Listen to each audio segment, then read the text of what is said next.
ಎಲ್ರಿಗೂ ನಮಸ್ಕಾರ. ಜೆಶಿ ಕುಕಿಂಗ್ಸ್ ಆ್ಯಂಡ್ ವ್ಲಾಗ್ಸ್ಗೆ ಸ್ವಾಗತ. ಈ ಬೇಸಿಗೆಗಾಲಕ್ಕೆ ನಮ್ಮ ದೇಹಕ್ಕೆ ತುಂಬ ತಂಪಾಗುವಂಥ ಒಂದು ರಾಗಿ ಗಂಜಿ ಅಥವಾ ರಾಗಿ ಅಂಬಲಿ ಅಂತ ಏನು ಕರಿತೀವಲ್ಲ, ಅದನ್ನು ಮಾಡೋದು ಹೇಗೆ ಅಂತ ತಿಳಿಸ್ಕೊಡ್ತಾ ಇದ್ದೀನಿ. ಇಲ್ಲಿ ಮೊದಲಿಗೆ ನಾನು 4 ಸ್ಪೂನಷ್ಟು ಹಸಿ ರಾಗಿ ಹಿಟ್ಟನ್ನು ತೊಗೊಂಡಿದ್ದೀನಿ. ಇದನ್ನು ಮೊದಲೇ ನಾವು ನೀರಲ್ಲಿ ಮಿಕ್ಸ್ ಮಾಡಿ ಇಟ್ಕೊಂಡ್ರೆ ನಾವು ಅಂಬಲಿ ಮಾಡುವಾಗ ಗಂಟು ಅಥವಾ ಹುಂಡೆ ಥರ ಯಾವುದು ಬರೋದಿಲ್ಲ. ಅದಕ್ಕೆ ಮೊದಲೇ ನಾವು ತಣ್ಣೀರಲ್ಲಿ ಮಿಕ್ಸ್ ಮಾಡಿ ಇಟ್ಕೋಬೇಕು. ಈಗ ಮೊದಲಿಗೆ ಒಂದು ಪಾತ್ರೆನ ತೊಗೊಂಡು ಸ್ಟವ್ ಮೇಲೆ ಇಟ್ಕೊಂಡು ಇದಕ್ಕೆ 1.5 ಲೋಟ ಅಷ್ಟು ನೀರನ್ನು ಸೇರಿಸ್ಕೋಬೇಕು. ಸ್ವಲ್ಪ ನೀರಿರುತ್ತೆ ಗಂಜಿ, ಇಲ್ಲ ನಿಮಗೆ ಸ್ವಲ್ಪ ಗಟ್ಟಿ ಬೇಕು ಅಂತಂದರೆ 1 ಲೋಟ ನೀರು ಸೇರಿಸ್ಕೊಂಡ್ರೆ ಸಾಕಾಗುತ್ತೆ. ಈಗ ನೀರು ಬಿಸಿ ಆದಮೇಲೆ ನಾವು ಮಿಕ್ಸ್ ಮಾಡಿ ಇಟ್ಕೊಂಡಿದ್ವಲ್ಲ ರಾಗಿನ, ಅದನ್ನು ಸೇರಿಸ್ಕೊಂಡು ಕೈ ಬಿಡದೇನೆ 8 ರಿಂದ 10 ನಿಮಿಷ ನಾವು ಚೆನ್ನಾಗಿ ಮಿಕ್ಸ್ ಮಾಡ್ಕೋಬೇಕು.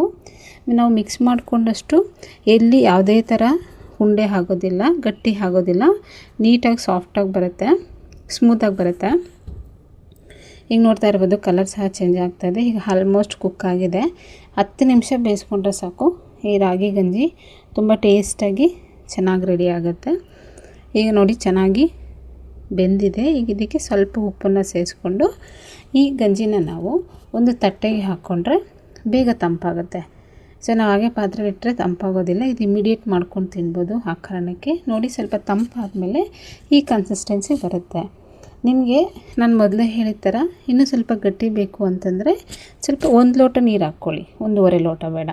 ಈಗ ಇದಕ್ಕೆ 3 ಸ್ಪೂನಷ್ಟು ಮೊಸರನ್ನು ತೊಗೊಂಡು 1 ಲೋಟಕ್ಕೆ ಹಾಕ್ಕೊಂಡಿದ್ದೀನಿ. ಈ ಮೊಸರು ಜೊತೆಗೆ ನಾವು ಆಗಲೇ ತಂಪಾಗೋಕ್ಕೆ ಇಟ್ಟಿದ್ವಲ್ಲ ರಾಗಿ ಗಂಜಿನ, ಅದನ್ನು ಸೇರಿಸ್ಕೊಂಡು ಒಂದ್ಸರಿ ಚೆನ್ನಾಗಿ ಮಿಕ್ಸ್ ಮಾಡ್ಕೋಬೇಕು. ಮೊಸರು ಮತ್ತು ಗಂಜಿ ಎರಡು ಚೆನ್ನಾಗಿ ಮಿಕ್ಸ್ ಆಗಿದೆ ನೋಡಿ. ಈ ಥರ ಮಿಕ್ಸ್ ಮಾಡಿಕೊಂಡು ನಾವು 1 ಲೋಟಕ್ಕೆ ಹಾಕ್ಕೋಬೇಕು. ಲೋಟಕ್ಕೆ ಇದರ ಮೇಲೆ ನಾವು ಸ್ವಲ್ಪ ಈರುಳ್ಳಿ ಕಟ್ ಮಾಡಿರೋದು, ಸ್ವಲ್ಪ ಕೊತ್ತಂಬರಿ ಸೊಪ್ಪು, ಹಾಗೆ ಸ್ವಲ್ಪ ಜೀರಿಗೆ ಹಾಕ್ಕೊಳ್ತಾ ಇದ್ದೀನಿ. ನಿಮಗೆ ಜೀರಿಗೆ ಇಷ್ಟ ಇಲ್ಲ ಅಂದರೆ ಜೀರಿಗೆನ ಪುಡಿ ಮಾಡಿ ಹಾಕ್ಕೊಳ್ಳಿ, ಇನ್ನೂ ರುಚಿ ಚೆನ್ನಾಗಿರುತ್ತೆ. ಸ್ವಲ್ಪ ಲೈಟಾಗಿ ರೋಸ್ಟ್ ಮಾಡಿ ಪುಡಿ ಮಾಡಿ ಹಾಕ್ಕೊಂಡ್ರೆ ತುಂಬ ರುಚಿ ಇರುತ್ತೆ. ಇಷ್ಟೇ ಸಿಂಪಲ್ಲಾಗಿ ಮಾಡ್ಕೋಬೋದು. ನಮಗೆ ತುಂಬ ಆರೋಗ್ಯ ಸಹ. ಈ ಥರ ಸಿಂಪಲ್ ರೆಸಿಪೀಸ್ಗೆ ನನ್ನ ಚಾನಲ್ನ ಸಬ್ಸ್ಕ್ರೈಬ್ ಮಾಡಿ, ಹಾಗೆ ಒಂದು ಲೈಕ್ ಕೊಡಿ. ನಿಮ್ಗೆ ಹೇಗೆ ಅನಿಸುತ್ತೆ ಅನ್ನೋದನ್ನು ನನಗೆ ಕಮೆಂಟ್ ಬಾಕ್ಸಲ್ಲಿ ತಿಳಿಸಿ.